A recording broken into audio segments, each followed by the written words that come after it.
Welcome to the Every Brain Matters podcast. It's just pot. What's the problem? This is part 6 of the Bryn Spejcher trial. Today, we talk about the sentencing of Bryn Spejcher. Viewer discretion is advised. This episode will talk about violent acts induced by cannabis.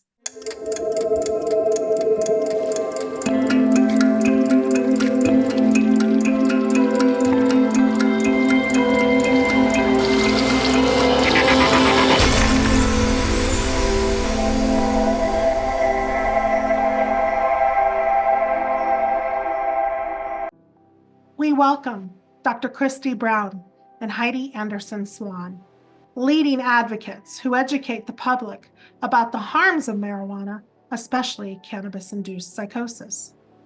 Christy and Heidi have been attending the Bryn Spejcher trial. The judge gave Bryn Spejcher a light sentence, and everybody has an opinion about that. Let's discuss what happened the day of the sentencing. So who wants to start? I saw news reports of picketing the day prior. I think because the sentencing was held on a Tuesday, and so the day before, the O'Melia family and friends were outside picketing for as strong of a sentence as possible for Bryn Spejcher. So they were advocating for the strongest sentence possible. And do we know what the amount of time Bryn could have been sentenced to prison for involuntary manslaughter?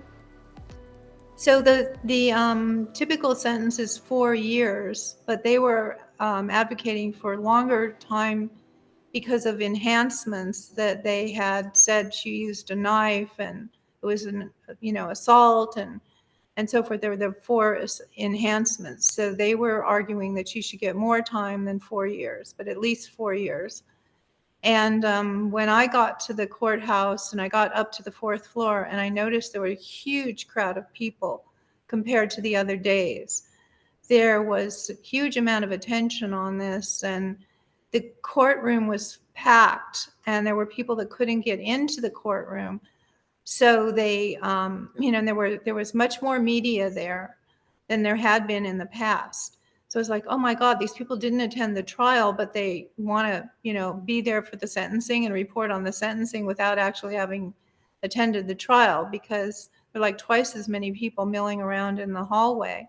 And it was, it's very exciting, like, something just like something that you would see on TV. And then because there were people outside, the judge decided to live stream the sentencing. So, just very, very, dramatic what was going on. And the people that were on Chad's side had on their Chad O'Melia picture buttons, so, and there were, a lot more people there for his side than had been there. And Heidi, do you have anything to add to that? Well, I will say that Christy was prepared for this, and she was closer to the courtroom than I was. When I arrived, I was down the hall. I thought, oh, I'll just get in and take a seat whenever that is. But Christy wisely jumped in, sat down, and saved a seat for me, which I really appreciated, because by the time I got in, they said, nobody else can come in. If you don't have a seat, you're not going to be in for the trial. And I was like, oh no, this sentencing after I've been every other day, I'm not going to get in there for this. And they said, and one of the close friends of the family took the seat that Christy saved for me. So I was like, oh man, what am I going to do? I can't push them out. But I don't know how. Somehow I got a seat. Somehow somebody got up and I took the seat. Well, both of you are true advocates, because that's what advocates do. You knew you needed to sit so you could take detailed notes like you both have been doing this whole trial. So kudos to you. I know it takes work and persistence and knowing when to speak up and when not to speak up. And can I just say something here? This is something that Christy and I agreed on way at the beginning, that we wanted to be there because we wanted to know what was said. We wanted to hear everything that was said, because what's reported in the media is not always the truth. And that is exactly what is happening now with the coverage of the sentencing, of the trial, all kinds of things. And fortunately for us, I took notes. I took notes. So we can compare it to the transcripts. But anyway, let's continue on. And you mentioned that they live stream. Was that just an audio or is that video and audio live stream? I think it was just audio. Okay. So there was absolutely no video of any of this trial. No. So this is January 23rd, 2024. You guys got seats in the courtroom by just being lucky and persistent and being strong advocates. And you're both seated, so you can take notes of the events that are about to happen in the courtroom that day. So once the judge calls court in order, what happened next?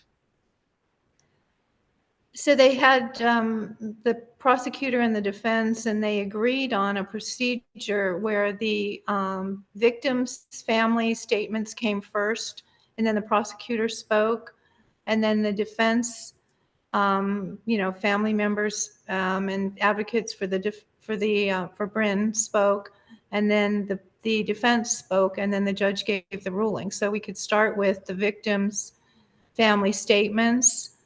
They had a montage of Chad from when he was a baby to when he was an adult, and it was very sad because you saw this really cute little boy and how he grew up and his reaction, his involvement with his dad and his mom, and music was playing, and I forget the name of the music that was playing, but it was very, very touching, and my eyes were filled with tears after watching this whole video. So that was the first thing that went on. Yeah. Yeah. And I have to say, I wasn't prepared for that. It was like being at a funeral. Yeah. So it was super sad. And what a beautiful young man. What a beautiful mother, who we'll hear more about. His mother, his father, beautiful, beautiful family. And I mean, I'm getting emotional just remembering it. And the song, you're right, Christy, it was a song about a father singing about his son when he'll see him again, and just so heartbreaking. I was surprised but no, I've been emotional this whole way through, for both sides, as I have said, feeling sad, great sympathy for both sides. I know Chad's mother is deceased. Is that correct? Yeah, that she had type 2 diabetes, and her ex-husband, the father of Chad O'Melia, Sean O'Melia, went to see her in person and told her in person that their son, their firstborn son, had been stabbed to death. And he said that, and I can't remember if this was from an interview that I heard later, or if he said it in his victim's impact testimony, that he saw the light go out of her eyes, and 20 months later she had died.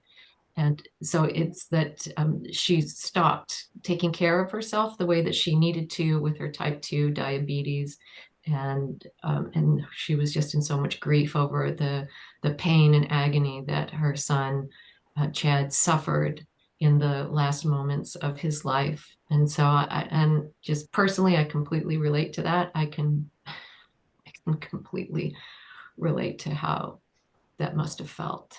Yeah, it's totally devastating for their family. And I think the grandmother spoke and the brother spoke, and a very dear friend of Chad's spoke, and then Chad's dad spoke. And he did talk about his resentment or his feelings that Bryn's family had not really shown remorse about what happened to Chad. And that's been a theme of his, so those are kind of the key points that stuck with me. And the victims, testimony about how much Chad had meant to them and what a bright future he had, and how they were totally devastated when he died.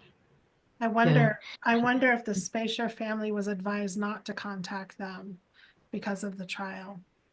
Well, the defense attorney said that later on. He said, blame me, but there's a time for, showing remorse. And I advised them not to discuss that, during the trial.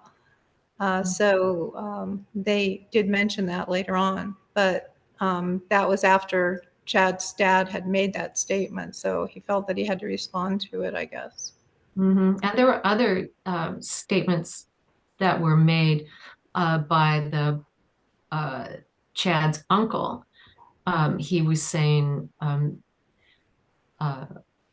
that she was selfish and that her sobbing was all was selfish, because she did indeed cry a lot in the courtroom, and they interpreted that as her tears were for herself and not for Chad.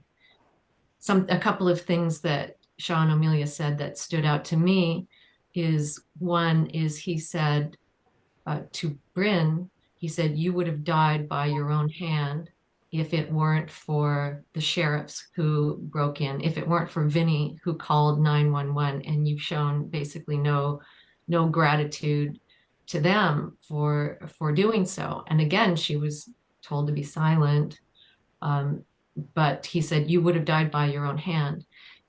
And that's something that is a little bit of foreshadowing for our own podcast, because a lot of the comments in the media have been about the surface wounds on Bryn Spejcher, that she wasn't really trying to stab herself, or that she barely, made any cuts on herself at all. And that's not what was testified in court. The prosecutor said that the sheriff saved her life by breaking in, and so did Chad O'Melia's father. Repeat that. This was understood, and she was in the hospital. She had emergency surgery that night, and so I just want to, he said that during the sentencing phase. Another thing that he said that Chad was so caring that his last words were to Vinny, saying, when Vinny came down the stairs, because he heard the commotion at the time of the stabbing, he came down and he saw Bryn holding the knife, Chad lying on the floor with a big gaping wound right about his chest.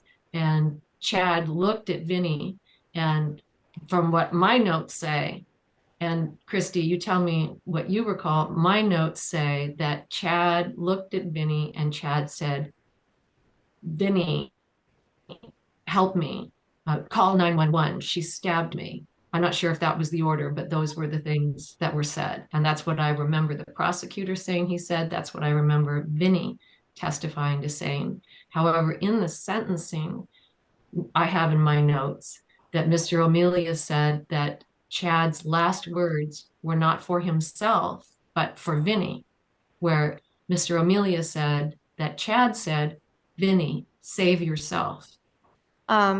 That, something like that was Chad's final words, was to call 911. So, we know that he was still alive at that point, and Vinny, was able to save Bryn's life, but not Chad's life, unfortunately.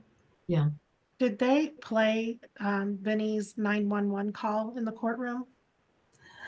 They didn't Yes. do that in the sentencing. I think they played it in the courtroom at the trial. So in the sentencing, they basically, gave a lot of room for people to express their feelings, from the family. And that was, really for the first time they were able to do that, because I guess being in Chad's family's shoes, they had the prosecutor who was promoting their interests, but she was also promoting the state interests. And they disagreed when she reduced the sentence. So there was a gap there between the prosecutor and the family. They never, forgave her for reducing the charges to involuntary manslaughter. But they did thank her. They thanked her. They thanked the judge. But I think Chad's dad did say something. He thought there was bias in the courtroom at the beginning. Mm-hmm. And what kind of bias did he think? He didn't really spell it out. He did later on. When the judge gave the sentence, he then, spoke to the media and said that he thought the judge was biased Okay. in favor of Bryn. Okay, we'll address that a little later. And is there anything else that you guys, either one of you wants to comment about the victims' voices? Now, I think we could move on. We went to the next person who spoke was the prosecutor, and she was really, really adamant that Bryn should spend time in jail. She argued against mitigating circumstances of Bryn not having any criminal history.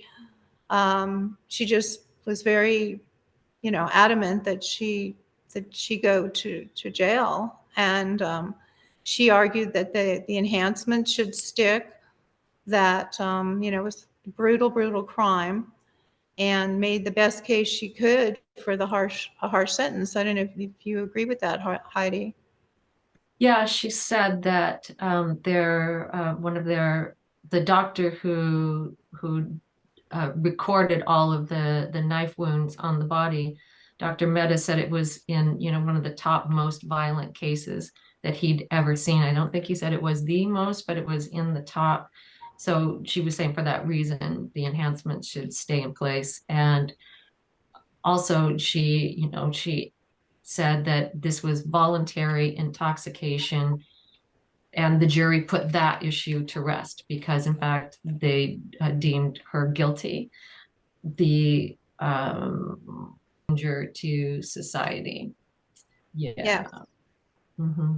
Yeah, they did want to emphasize that. Even Mm-hmm. though she's not had any crime prior to this incident or after? No, she was trying, there are mitigating circumstances, and they had these reports from each side, and they also the judge got letters from each side. So he, and he said that he had read all of the, voluminous amount of reports and letters. And so, they were trying to say that the mitigating circumstances did not mean that she should not go to jail. So, and one of the things of note is that she could be exposed to marijuana, having not used it herself, but maybe secondhand smoke would make her at risk for psychosis because of the dramatic psychotic event that she had. She is more at risk for psychosis in the future. And so that is one of the reasons that the prosecution said she's a danger to society. And then they also criticized her for having friends who smoke marijuana, and that she was not ending her friendships with them because they use marijuana to protect herself, even though Bryn had said that that her friends were being considerate of her, and if they were using marijuana, it would be out of her presence, and that she expected that to go on this way. So that was one of the reasons that they said she could be a danger.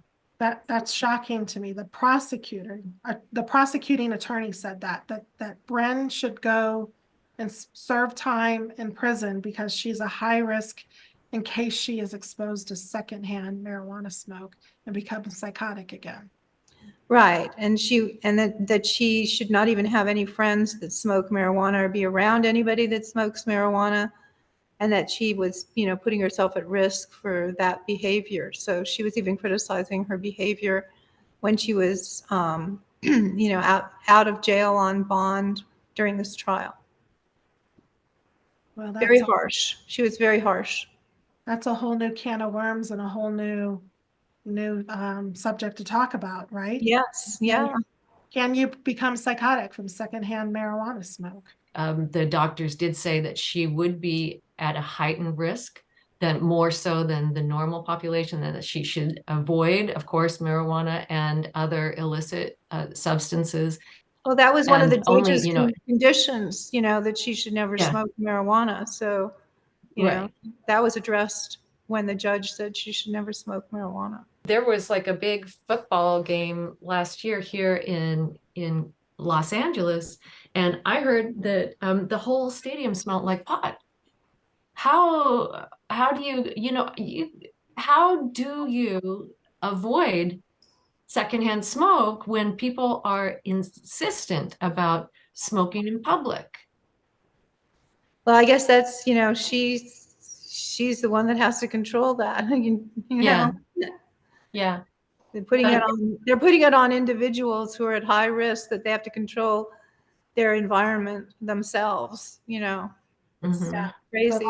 the laws are definitely more accommodating and more sympathetic to the people that want to use publicly, for sure. Well, they're not supposed to use in public. I mean, that's one of the things, but they do anyway. Right, and there's not enough law enforcement to control that. So, here we have a whole, well, we're going down a different topic. Yes, but- Yeah, sorry. it's a different topic. I think we should move on to the. Yeah. It's hard because I know. this is their reasoning, though. Yeah. So okay. This All is a broad issue, and you know what? This conversation needs to be had so people understand how broad and why we are so passionate about this, because it's never ending, and you Mhm. can't totally 100% avoid secondhand marijuana smoke, is what we're saying. Yeah. You can take as much responsibility as you can, but there's going to have to be some type of responsibility on local law enforcement in the state. So, Right.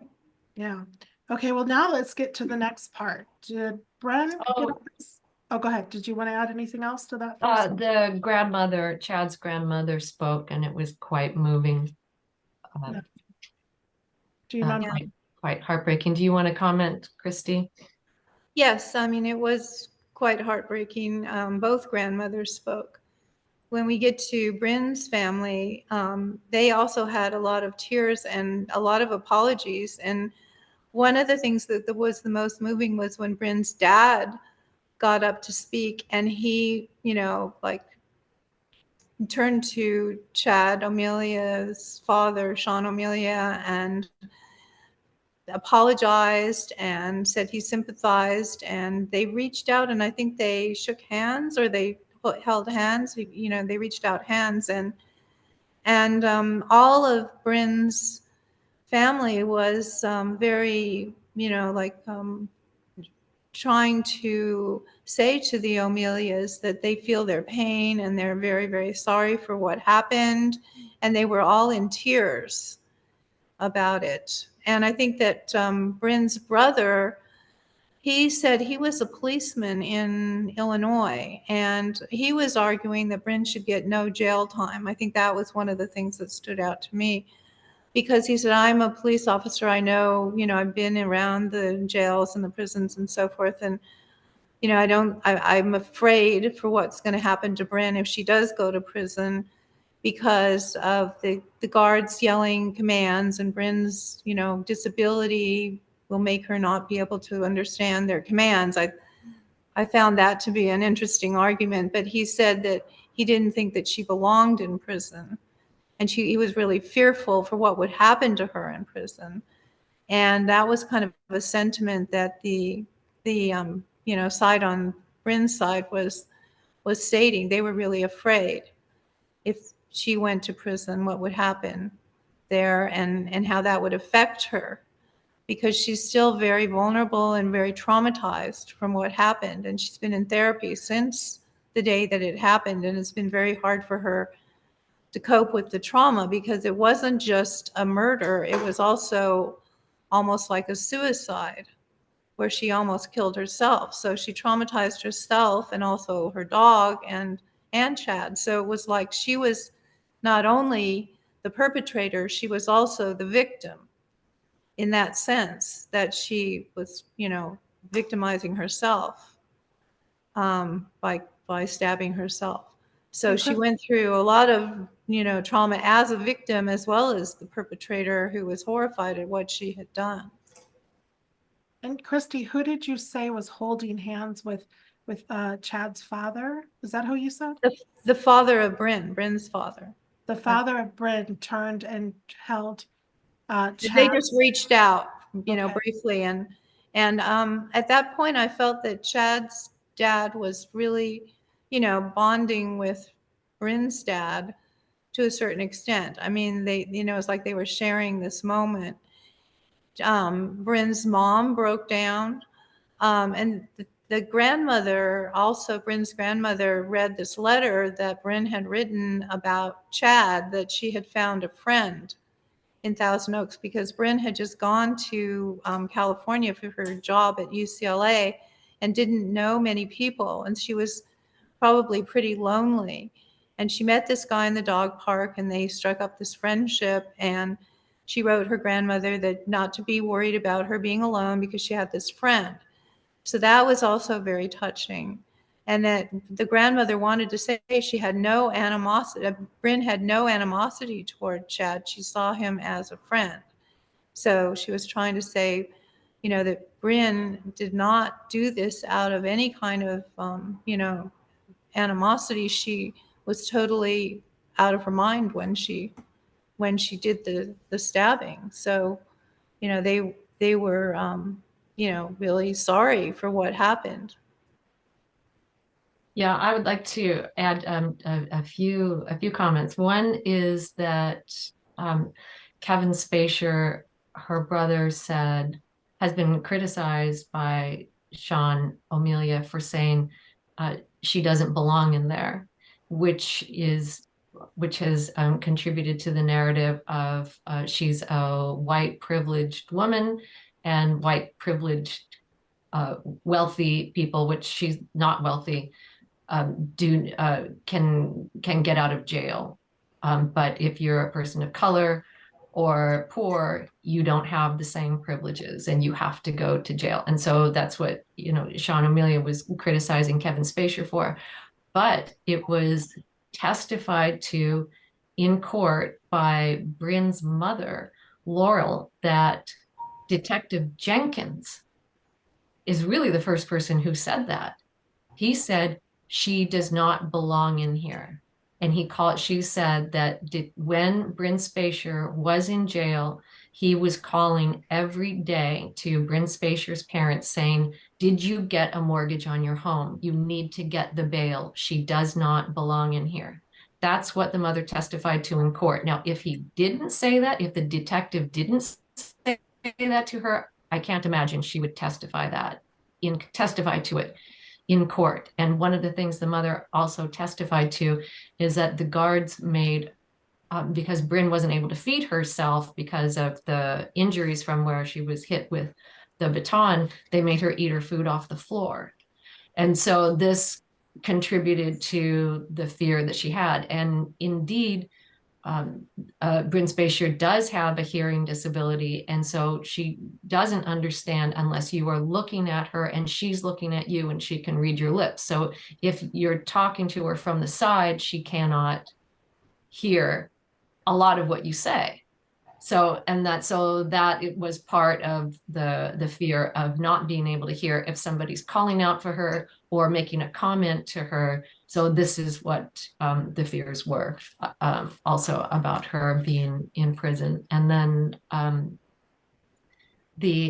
so what the father said, Mr. Spejcher said, it was something to the effect of, I would do anything to take away your pain. And that's what he said to the father of Chad. And he reached out his hand, and I'm going to get emotional again. And the two shook hands for that moment. And I'm pretty sure it was the Thousand Oaks acorn that captured that photo. And it is really quite moving, because it was a moment of peace and grieving between the two fathers who have suffered so much. And Mr. O'Melia later said that he was willing to accept this from Mr. Spejcher, but he would not accept any kind of a comment from the defense attorneys, and I think from Bryn as well. I'm not quite sure I have that exactly right, but that was indeed a very, very moving moment. And then when Bryn's grandmother spoke, and we should say she's 90 years old, and she traveled out to speak for Bryn. She's worked in a mental hospital for many years, and she had tough times in the mental hospital and being attacked by some of the patients. And she did not miss even a day during COVID. This is a very strong woman, and she lives in the same house with the Spejcher family. And she testified in court that people say that she's not remorseful, but the grandmother could testify to hearing her crying at night and screaming and crying and sobbing at night, and that the family would pray together for the O'Melia family and pray for Chad. And like Christy said, when Bryn first met Chad, she was so happy and more because Bryn had indeed found a friend that Bryn said understood her. So it's just so sad all around. And when Bryn's family and friends were commenting, did they reference that they knew it was the effects of cannabis and not Bryn that would be otherwise kill somebody if it wasn't for being under the influence of a cannabis-induced psychotic episode? Well, I think that they did, but also Bryn specifically did talk about how she, had no idea that what cannabis could have done, and she would never have used it if she had known. That they did point to that, and the defense attorney pointed to that too, that it was, that this has happened because of the cannabis.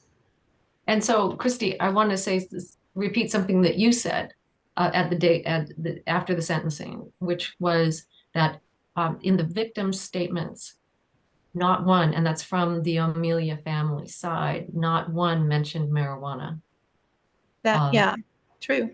Yeah. And then when the statements came from the defense, each one did mention marijuana. Yes. Interesting. Yeah. Interesting. I took notes of what Bryn Spejcher said, if you want to. Yes. If you want to hear it. She was very emotional during the whole time she was speaking. She was crying. She was, vehemently saying how sorry she was to the O'Melia family that Chad would no longer, be there, and how, just very remorseful. So this is what I have. Judge Worley, thank you to you and your staff for your patience at a time when I had little dignity or hope left. I have wanted to address Mr. O'Melia.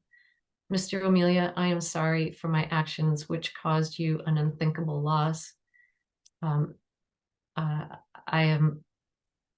am so sorry for the gravity of your grief. I have spent years wondering what I would say. I am broken inside. I hurt knowing you will never see your son.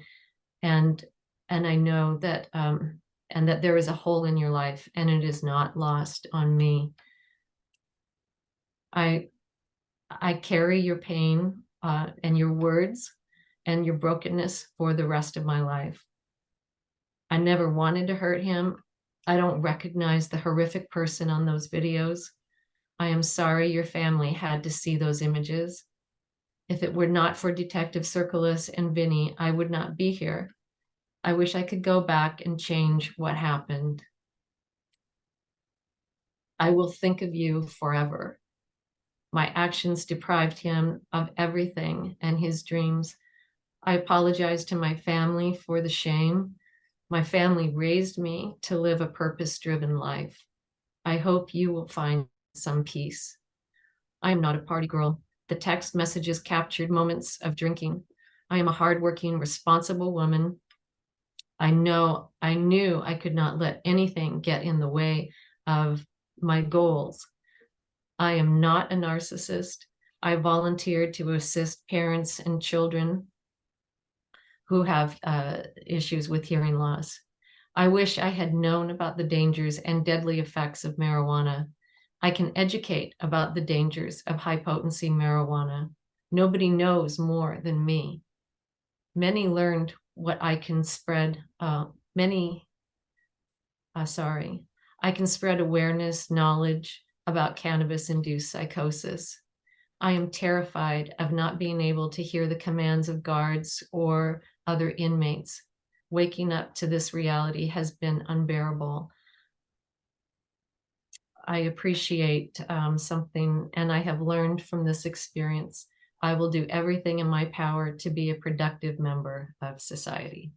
Well, that's great. You got practically, you know, those really important points where she's trying to defend herself against some of the kind of mud that was thrown at her about her being a narcissist and her, you know, being this party girl and not really caring about other people, when she's dedicated her whole life to becoming an audiologist so she could help people like her.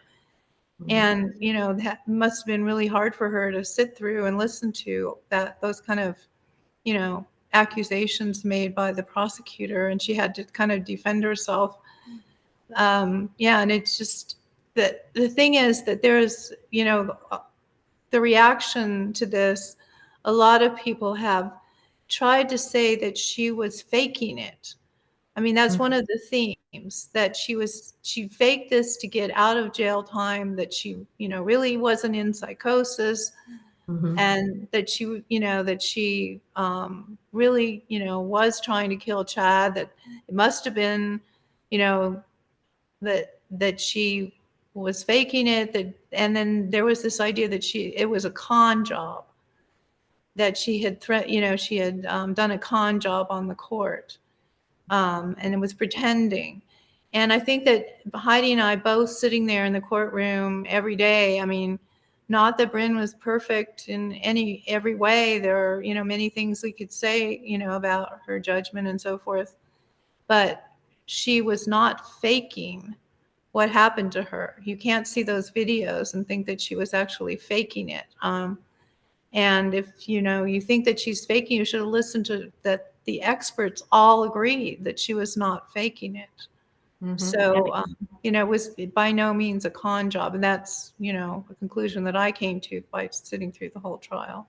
And not only that, but I heard on the Nancy Grace podcast that Audrey Nofsiger, the prosecuting attorney, said, I have watched that body-worn camera about 100 times. And yes, she herself personally was traumatized by watching it. And she said there is no doubt that Bryn Spejcher was in psychosis. There is no doubt. Yeah, that's when people come and make comments on our podcast that she was faking and she just wanted to get away with murder and she's a horrible person. It's like that's it. It's not debatable. She was in cannabis-induced psychosis. She was hallucinating in a false reality, and she was fighting to survive that false reality. And people don't understand that because they keep deflecting from the fact that cannabis can make you violent. People just don't, they do not want to accept that fact. And we're here having this podcast, and Christy and Heidi were so diligent on being in the courtroom because we're trying to shed light on this, that marijuana is not safe. It's not safe to use. It's not safe for adults to use. And that's why these conversations are so important. Is there anything else you want to add to Bryn's comments to the court and to the O'Malley No, family? it looks like that was basically it with what she said. Yeah, I think that's a good summary of what she said. You know, then the defense attorneys basically said that she's, you know, they disagreed with the prosecution that she's a danger to, you know, society. And they tried, you know, to argue that point. The thing is that and this is another thing that I've gotten a lot of flack from people, that she goes into this psychosis and she stabs Chad, and then she stabs herself, and then she goes to the hospital, and then several hours later she comes out of the psychosis when the cannabis, you know, wore off, and then she's never had that again. I mean, she's been, you know, she basically had an acute attack at that time, but she wasn't like, you know, continuing to have psychosis. It didn't lead her into schizophrenia. It was basically that one-off.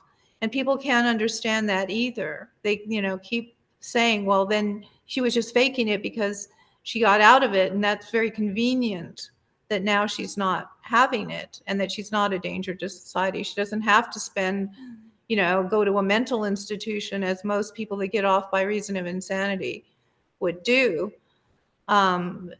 She does have trauma and she is being seen by a psychiatrist, but she's basically not a danger in the sense that she acts out violently. She never did before, and she hasn't done since. And she hasn't been in jail for years and has not shown any propensity for violence. It's so interesting. And we know from science about 50% of the people that experience a cannabis-induced psychotic episode will recover and stabilize, and the other half will probably go on to psychiatric disorders like schizophrenia or bipolar with psychosis.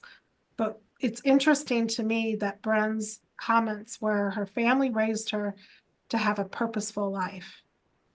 And for an advocate like me, I'm thinking, wow, what a purpose. What a position she is in to raise awareness and shed light that this is real, it can happen.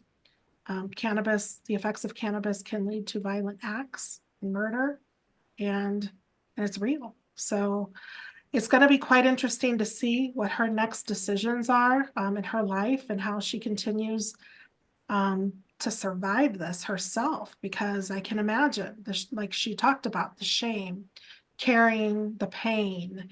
I think there's a lot of people out there that have had cannabis-induced psychosis that necessarily didn't end with violence, but are still trying to figure out during that traumatic experience how to survive this. What do you do? So I am very interested to see what her next moves are and how to raise awareness to this and how to take care of herself, and how the O'Melia family and the Spejcher family survived this too and continue to take one step after another. So what were the defense closing statements? I'm gonna not go over all of it. I'm gonna go over a part that caused reaction. So the defense was closing up as the prosecution did.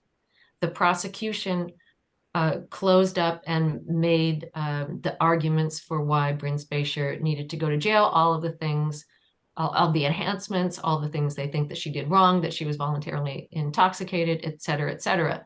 And so the defense is allowed to do the same thing after the statements are made from the defense side. So this is midway through the defense's wrap up of it. He said, she was out of her mind. What she did to Chad, but think about, so sorry for my notes aren't exactly fleshed out as perfectly as they should be. He said, yes, we are considering what she did to Chad, but you also have to look at what she did to herself. Even after that, she continued to stab herself. The sheriff hit her 9 times before he was able to knock the knife out of her hand. They're not casting aspersions at all, but she did not know what was in the bong. She didn't prepare the bong, and there may have been pressure for her to take the hit that he prepared for her. And at this point, Mr. O'Melia breaks out. He stands up and he yells, "This is ridiculous. Why are you talking about this? My son is dead. He has not done anything to that girl." The defense asked that Mr. O'Melia be withdrawn, and the judge remarks, he says that he remembers all of the evidence and he respects the words of her. And then Mr. O'Melia said, "I respect the words of her father, but this is ridiculous."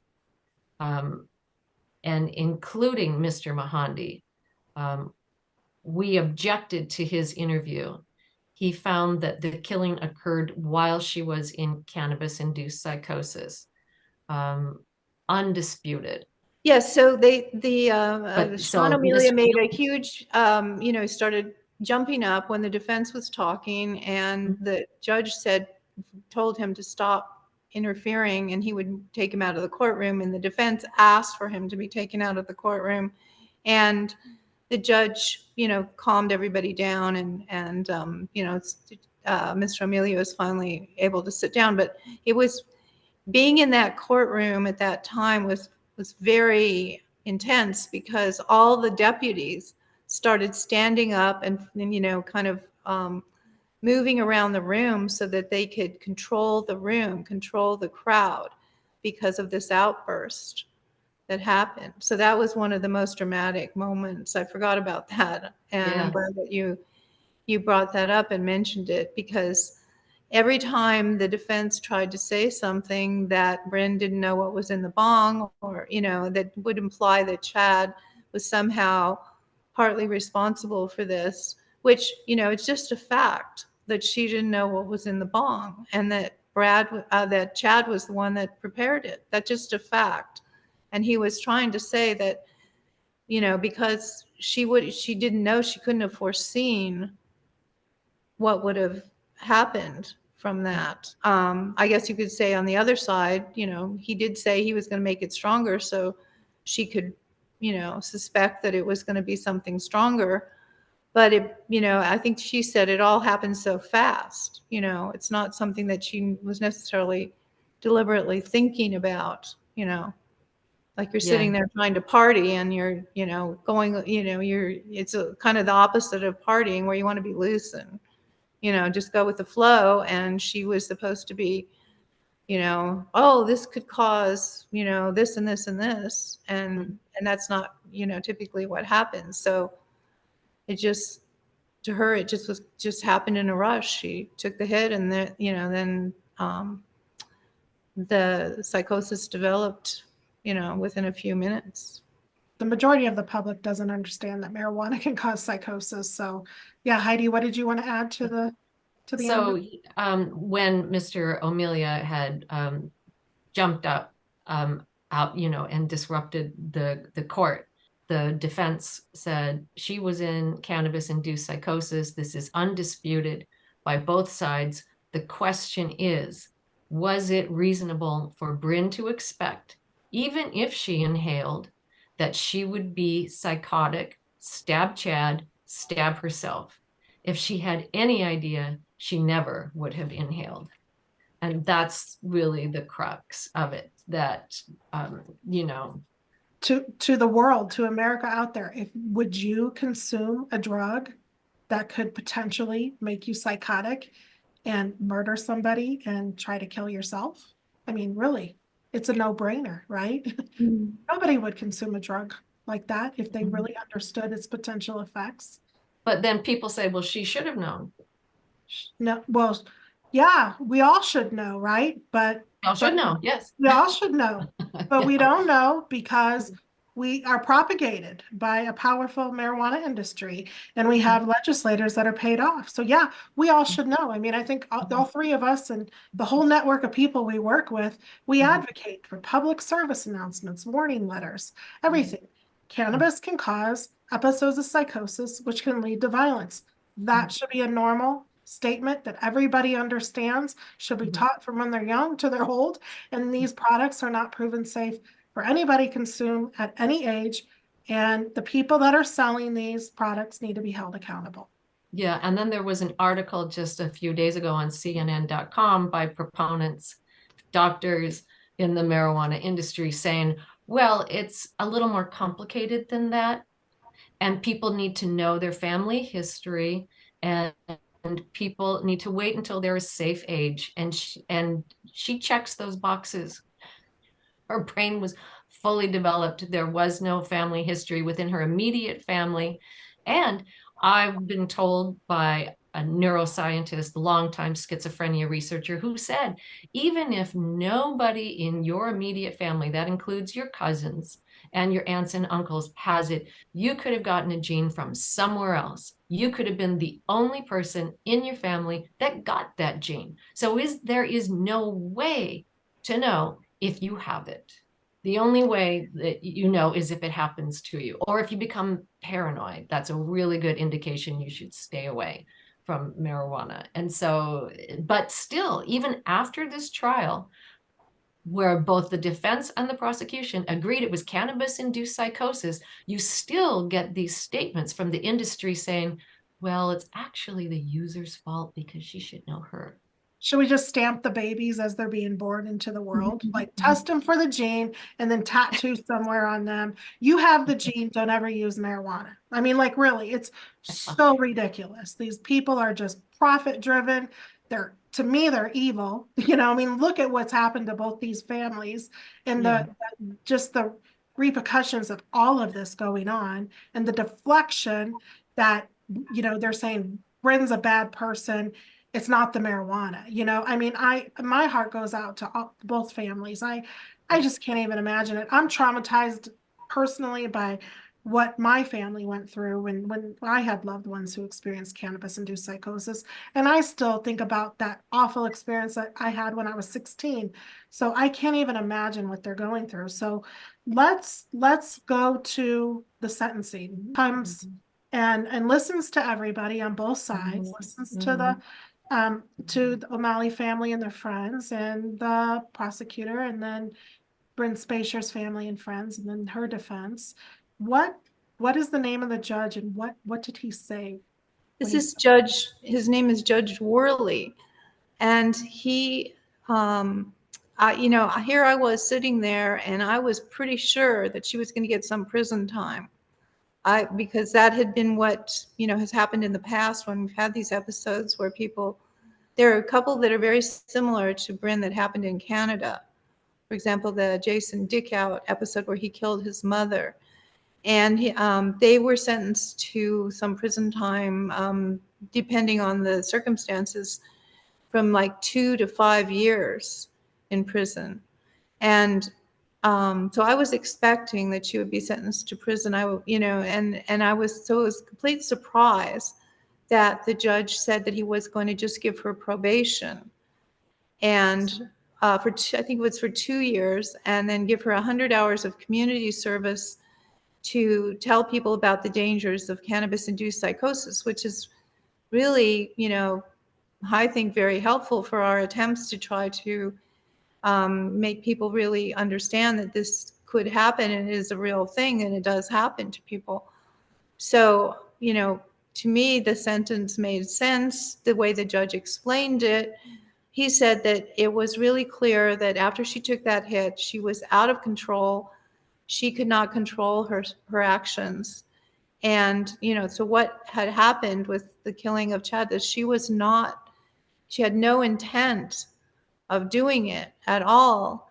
And, the interesting thing is he did explain that he didn't think it was like involuntary or voluntary intoxication. He didn't think the analogy of drinking and driving really obtained, because he said then you have to drink and then you have to deliberately go out and drive, and you have already know that driving under the influence can cause accidents and so forth. So she couldn't have foreseen that this could happen to her. And so that's basically why he didn't give her prison time, besides the fact that the mitigating circumstance of her being an upright young woman who had done everything right and going to school, and she had devoted her life to developing this career and never had any criminal history or propensity to violence at all. He couldn't see putting her in prison would really be helpful in any way. And so that made sense to me, because I, have been an advocate, and I know that cannabis can cause someone to be completely out of their mind. But in a sense, it was a kind of jury nullification, in the sense that the jury did convict her. But the judge does have leeway in terms of the sentencing. He has a broad discretion. And so it was kind of up to him as to what he would sentence her to. But it was, it just led to an, outcry. And I think we can talk about why that happened, why his giving her that particular sentence led to such media attention and outcry. So Heidi, what do you want to say about the sentence? I've tried homicide cases many times. Restrictions can be strong, but I can't allow interruptions of proceedings. Everyone has shown amazing restraint. I've been humbled by the task, never more so than now. Finding a moral compass as per what Chad's uncle said. I am following my moral compass, and it's more poignant than whatever he imposes in his discussion.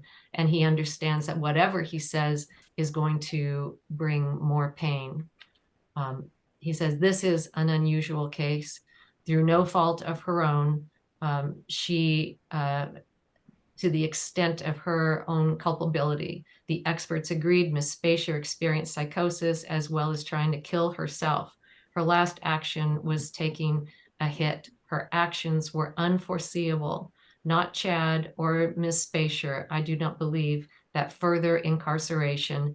And this is when the courtroom erupted, when he said that further incarceration, and a gasp of disgust came from the O'Melia side of the courtroom, and crying came from the Bryn Spejcher side of the courtroom. It was absolutely erupted all at that moment.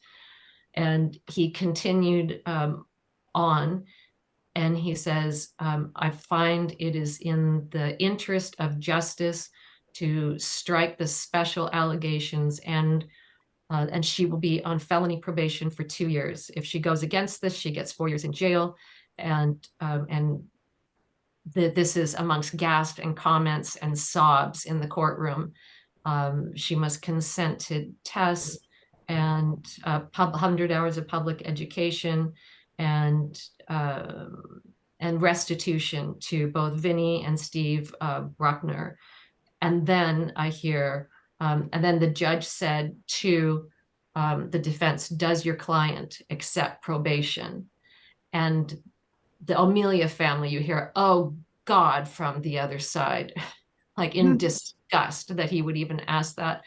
And then Mr. O'Melia stood up and he said, you just gave everyone who smokes marijuana a license to kill. Good luck to you guys. Yeah, that was really great, Heidi, that you remembered that. I mean, that was an amazing moment when the judge gave the sentence. And I remember on the Bryn Spejcher side, not just tears, but they were like gasping, because I guess they were as surprised as I was, or they were as, they felt a great amount of relief. I mean, they've been hoping for that, but I'm not sure that they have been expecting that. So it was, somewhat of an unexpected sentence, but he did have his reasons, like you read, for doing that.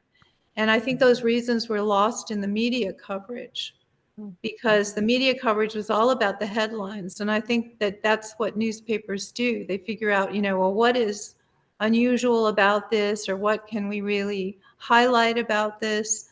And all the detail and all the nuance and, all the rationale about it is lost in that headline.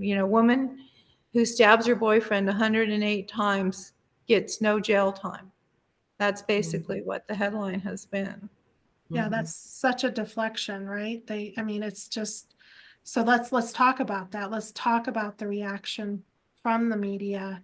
We can understand all emotions on all sides. But now the deflection, and what I hear in the media a lot, and every media outlet is reporting on this, they are calling Bryn, bad person, a murderer, a killer. And they're not talking about the effects of marijuana. So what do you both think of that? Can I say something before I forget and we get too far? The defense said during, I think it was closing arguments, he said, if the prosecution has a problem with this, then they need to march up to Sacramento and take it up with the lawmakers, because, and don't turn and, and say, I don't like the way that this turned out. It's and blame Bryn for it. If you don't like the way that it turned out, we've got to change laws, and in the state of California. And so I thought that that was a good point. And that's something that I am very interested in doing. As we've talked about before, there are drugs out there that make people psychotic. And so she was voluntarily intoxicated, but intoxication is different from psychosis. And so we need to have a law for voluntary psychosis, voluntary substance-induced psychosis. That's really what we should do, so that never again can someone say, I didn't know marijuana can do this. Never again should anyone be able to say that, especially after this trial. This should be a change in history, a change in our laws from here on out, that everybody understands. I think that the judge, to your point, Aubrey, did pay attention to the experts. You said he knew, he knew, and because he gave deference to the experts, and he said that, he looked at all of their findings, and they all found that she was in cannabis-induced psychosis. So a lot of people, were deflecting away from the experts and saying, well, any expert can say anything in a court of law, and they're, but we had 3 experts that all testified to the same thing. And they gave great, they testified for hours, and they went into great detail about the evidence for cannabis-induced psychosis and how it applied to Bryn's situation. So it wasn't just something that the judge pulled out of the air. He really deliberated on that was the cause, and that in terms of the voluntary intoxication, she couldn't have foreseen it, nor Chad could have foreseen it when he gave her the marijuana. Although we did know that Vinny had become, had a panic attack and was paranoid when he had the marijuana from Chad's bong a couple of weeks earlier. So there was some foreseeability, a tiny bit of foreseeability on Chad's part, but Vinny did not go into psychosis. He went into psychosis, but he didn't go into, becoming homicidal. So everybody has a different reaction. And one of the reactions that my friends have had when I've told them about this case, that I was spending so much time on it, was, well, this is a one-off. This is a very special case. It doesn't happen very often, or it hardly happens, or, the millions of people smoke marijuana and don't have these effects. So why should we be concerned about this one case? So that's, I think, something that we have to contend with. I think even the defense said this was a special case, and that's why she got the sentence. I think that her case was special in the sense that she didn't show any sign. She had hardly used cannabis. It was something that really must have, sparked her, it hit her, really hard, maybe because she's a smaller woman, and, what she had was quite a lot that triggered this or caused this psychosis to happen. But I think we have to really look at, there is a range of reactions, negative reactions to cannabis in terms of psychosis. It doesn't always lead to murder, but who knows who it's going to hit. And we really have to deal with that argument that it's, just a minority of people. Well, So can I just jump in quickly and say something about Vinny? There's a couple of distinct differences between what happened to Vinny and what happened to Bryn. So Vinny was with Chad and Steve Bruckner, 2 seasoned marijuana users, and they got Vinny high. And Vinny had never been high before. And so he felt like his heart was racing. It was beating out of his chest. He started to see things. He thought he was going to die. And he was very upset that they were dismissing him. But the 2, both Steve and Chad, apparently were with him during this time. And Vinny said, what do I have to do for you to take me seriously? Do I have to run down the street naked? And they were both able to take him up and put him in a room and contain him. So there was two people there dealing with Vinny, who was having psychosis. And if both of them hadn't been there, and let's say Chad, or let's say it was just Chad alone with Vinny in the same way that he was with Bryn, and let's say Chad just kind of walked away from Vinny and left him alone in the bathroom, maybe Vinny would have run down the street trying to get attention from other people. Maybe he would have taken off his clothes. Maybe he would have been hit by a car. Maybe, all of these things would have happened, but there were two people with him. So Chad was with Bryn when she was having her psychosis, and then she went into the bathroom to cough and cough and cough for several minutes, and she started to become psychotic. And so she was kind of on her own for a while. If he had had another person with him, maybe they could have contained her similarly that they did with Vinny. So I think that, because the situation was a little bit different, we don't know how far Vinny could have gone, and we don't know how much Bryn could have been subdued if there were more people around. So that's just. Those are all great points. And I just want to comment on the people that are saying this is rare and it's in the minority and really making to what I call excuses for not addressing the elephant in the room, the problem in the room. Cannabis-induced psychosis was more rare than old school marijuana, the old hippie marijuana that was low potent. Our country does not keep track of the data federally like it should to really expose how cannabis-induced psychosis is really increasing. If we have a problem increasing, we need to address it. We have allowed an industry to make these products more potent, more accessible. They put them in devices that provide fast delivery hits to the brain, a chemical assault to the brain. And I will say publicly, cannabis-induced psychosis is not rare. And even if it was just an incident here and there, we know that marijuana is a factor in the increase in violence in our country, including mass shootings, including these young people. Our brains are being destroyed by marijuana, going into schools, and slaughtering our children. So when people make comments that this is rare or it's just a minor problem, I take a lot of offense to that.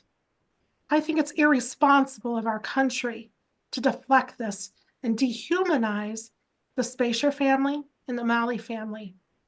What has happened to them, this trial, it is special. It exposes the true harms without any doubt. Other trials, there's some doubt. This hands down shows the potential of this drug and how irresponsible the United States of America is.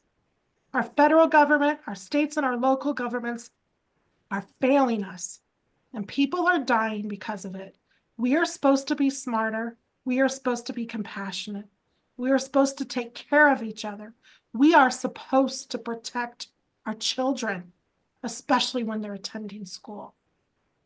The Bryn Spejcher trial exposes what we have allowed.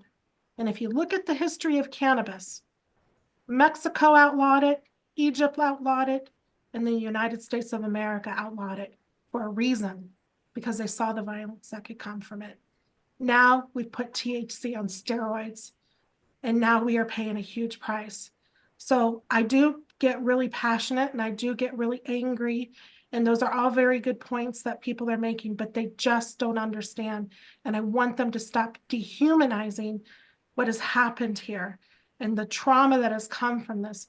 We are saying we have this podcast for a very legitimate reason.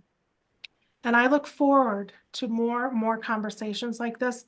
I look forward to the day that. I have a story that, kind of dovetails with that during this whole time we've been doing this podcast. Now, my son had a job where he was a sober companion to a young man who was put away from, he had been on drugs and he was showing psychosis. and he had been in an institution, and they were taking him out of the institution. So my son was supposed to be watching him.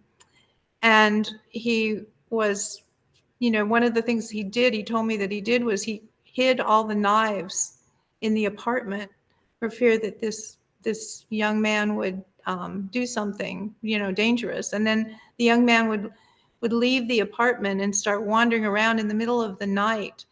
And by the time my son came back, the young man had gone and stolen a car, and just drove around with a stolen car, because someone had, the other person that was with my son had not kept the keys locked up.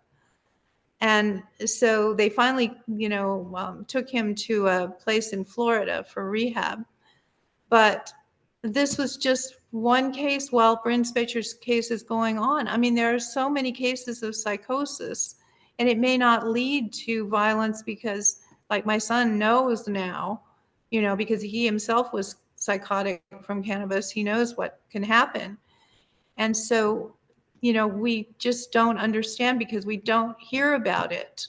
A lot of times it's not reported. This is a, prominent case, but previously there were many cases of cannabis-induced psychosis in courts where they didn't present that as a defense. These cases are now just coming to the fore. So people really don't know this is just the tip of the iceberg. And there are so many similar type of stories where people are out of control from this psychosis that they're having. And they definitely need to be away from any kind of weapon, knives, guns, cars. And it's true. You need to do whatever you can to take all precautions. I do want to comment too, and then I want to hear some final words from both of you. There was a comment made by the judge that if you have a problem with this, you need to go up to Sacramento. Well, that was the defense attorney. Oh, that was the defense attorney said, if you have a problem with this, we need to go to Sacramento, talk to the legislators. And that wasn't regarding the sentencing, by the way. That was just regarding what the laws are, because I think, and I would have to check my notes for it exactly, but it was something to the effect of, she did not voluntarily become psychotic. Therefore, you, the jury, do not have to find her guilty because she was getting high. She wasn't getting psychotic. So you don't have to find her guilty. And if the prosecution doesn't like this, then the prosecution needs to go up to Sacramento. So it was under that context. And so my point is, I might not be exactly correct on that. And so regardless of the comment, whoever made the comment is right. Yeah. When there's a disagreement, right? When you have two parties involved and they're having a disagreement, you need to come to what can you agree on and then make positive changes from there. That's what I've always been told my whole life. That's what I've been taught when there's a problem in a family or with any kind of parties. You need to come to the table, agree on what you can agree on, and then go from there. So the prosecutors, the defense, both families, this is a dream. Maybe it's a fantasy, but this is a dream of mine. But how powerful it would be if they took a united stance and did go up to the legislators of California and say, look what this drug did to our families. What can we do to as a harm reduction platform to get to lessen the impacts and lessen the risk of cannabis-induced psychosis destroying more lives. And I would think that could be a solution to all of this. Instead of all this fighting about, well, she needed to have more sentencing, she needed to go to prison, she needed to do this, and she's just making excuses. Okay, let's put all that aside. You can have your opinions about that. Both sides can.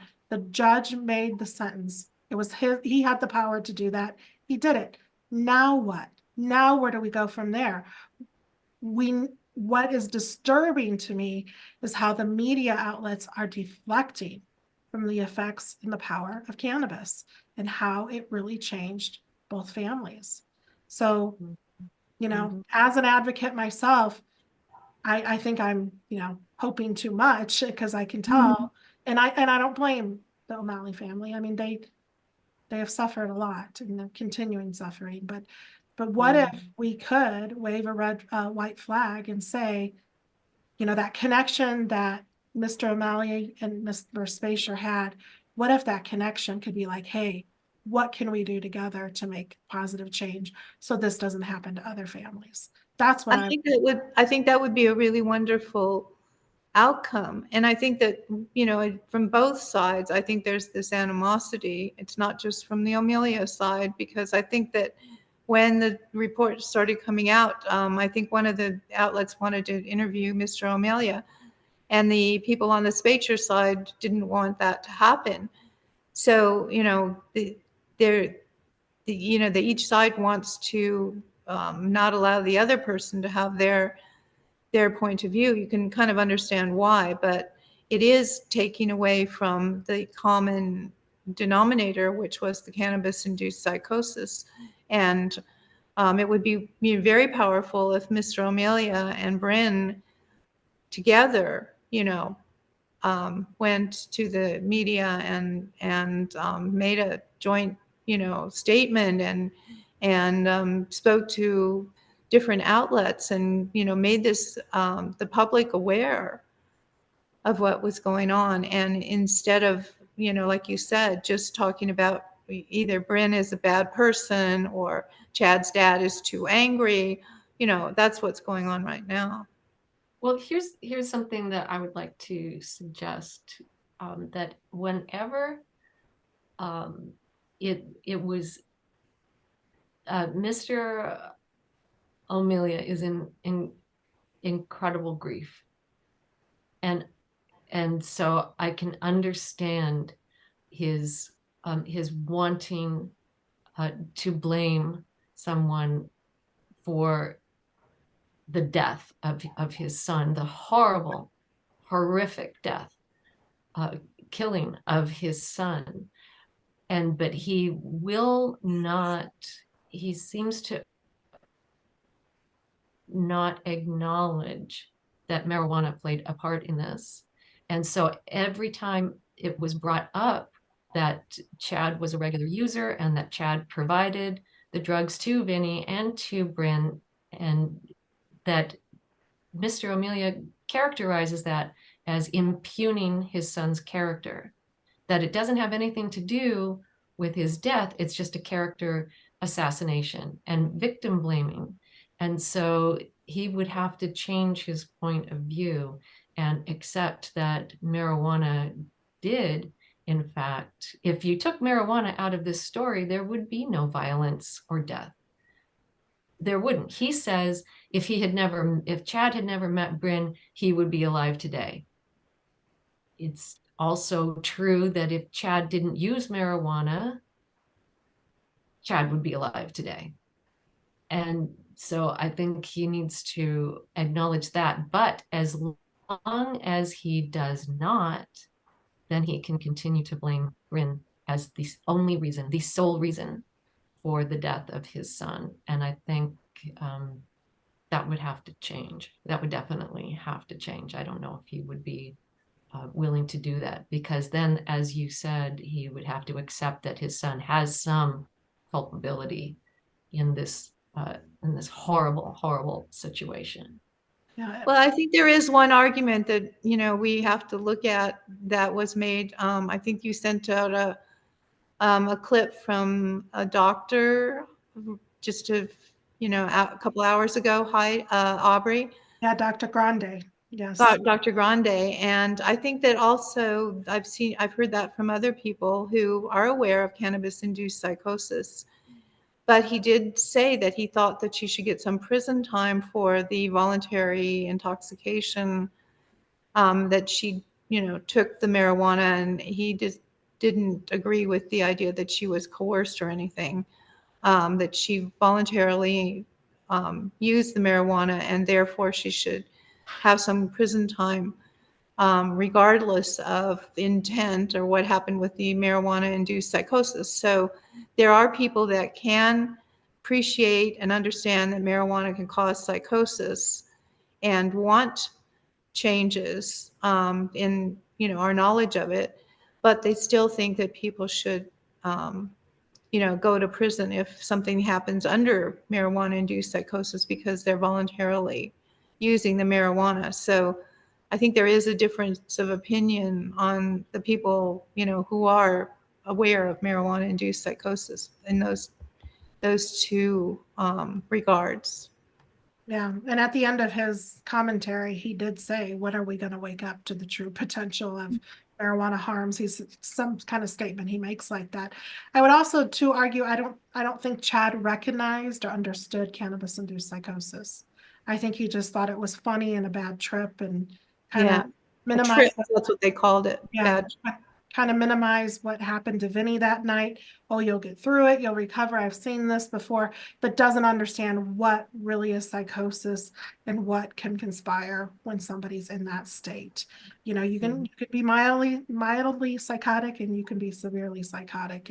And so that is Bryn didn't know and Chad didn't know. And so I definitely add that to the conversation. Any last thing you both want to add to the conversation before we wrap it up today? I want to repeat something that Christy said. And she said that Mr. O'Melia says that Chad did nothing wrong to Bryn. And so if Chad did nothing wrong by preparing the drug and handing it to her and saying, take it, then Bryn did nothing wrong by taking it. It can't be one or the other. He did nothing wrong by fixing it and handing it to her, but she did something wrong by taking it. What do you say to that, Christy? Yeah, I mean, Mr. O'Melia absolutely tries to say that Chad did nothing wrong. But if he really looks at the total picture and he doesn't think that giving her the drug, preparing it and giving it to her is wrong, then he was, how could she expect that using it would be wrong if giving it to her was not wrong? It's something that is just triggered, the psychosis comes about because of the use of the drug. And if you don't know that that's a possibility of what's going to happen, you can't foresee it. And neither one of them could foresee it. So I think that Chad's dad, should really, hopefully, take that into consideration down the road. I don't know, what And will then happen. the other thing to consider is that let's say that he chases this down and he gets some satisfaction with a civil lawsuit against Bryn Spejcher or what have you. Because he's not acknowledging that marijuana was an intrinsic factor to this horror, the horrors are going to continue. I'm sure he doesn't want to see others suffering psychosis and violence. And he said, if this was making people this crazy, then there should be stabbings and violence all over California. Well, there is a lot of violence in California, and there is a lot of psychosis in California, and it's not being reported on. And if you go to Every Brain Matters, there is a link that has, and Aubrey, you can put that in the notes, where people can see all of the cases that are similar to this. But just think of the people who are living homeless on our streets. Think about the people who are randomly attacked by people in psychosis, airline passengers. The mass shooters, as Aubrey said, there are all kinds of instances, but people do not understand what marijuana can do, and they're not attributing it to marijuana at all. And so Mr. O'Melia may not be correct about that. Yeah, and just to wrap it up, that link we provide in the description is just some of the violent acts that we know of. We don't know of all of them, and like we have said, they're not all being reported. And I could see the O'Malley family listening to this and being upset with some of the comments that are said here today. I could see that. And it's not a victim shaming or blaming. It's what I have said before, is that we all play a part in this issue. We all play a part in this trial. What responsibility are we going to take for our part? Christy, Heidi, and me are taking the responsibility to educate people about it. because we want to protect other families. We don't want this to happen to other families. And so anybody listening to this podcast, you can have your opinions. It's okay to have opinions about what you think the verdict should have been or the sentencing should have been. That's not necessarily something you can change. You can't change the past, but what can you change moving forward? What can you do to take responsibility and make the public aware of cannabis-induced psychosis and its potential to cause violence and murder? And one thing we know you can do is you can like, comment, and share this podcast. Easy as can be. If you don't want to get really deep into the woods like Christy and Heidi and I do, we're talking about details and taking a public stand, that's okay. Just share this podcast, comment, share this video, comment on this video, like it, subscribe, and then sign up for the Every Brain Matters monthly newsletter so you can stay informed about advocacy efforts that we are doing to raise awareness, even with the Parent Action Network. That is an initiative of SAM, Smart Approach to Marijuana, and any other organization that we can link arms with to raise awareness and raise the voices of the families that have been harmed. So take the responsibility today. Support our efforts. Sign up for a monthly donation. Just $10 a month will help us provide more educational efforts. We'll support the families harmed so they can recover. Do what you can to link arms with us. We make it simple. It doesn't have to be painful, and it doesn't have to be robust. Just share, comment, talk to your families, have the conversation. And I just want to give a special thanks to Christy and Heidi for all the work you have done here, raising awareness, attending this trial. We know it wasn't easy on either one of you too. And we know that you all have your personal experiences and there's trauma involved in that. And we appreciate the responsibility that you have taken to help protect other families.